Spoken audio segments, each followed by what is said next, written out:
Welcome to Penrose Learning, where we make understanding easy.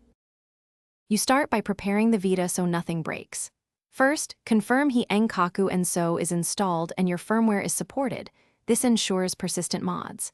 Next, make a full backup of UX0, including app and data folders.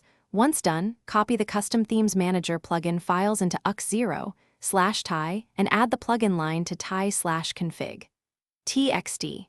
This step wires the manager into the system at boot, so make sure the file names and paths match exactly before restarting the console.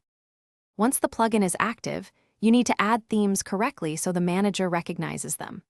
Copy each theme folder into UX0/themes or your chosen theme directory using Vita Shell and verify each contains the required manifest and preview images. Otherwise, the manager will skip them. If you hit permission errors, set file permissions to 0777 on the theme folders.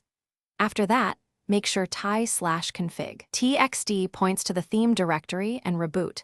This lets the manager index new themes on. Now finalize by applying a theme and validating behavior.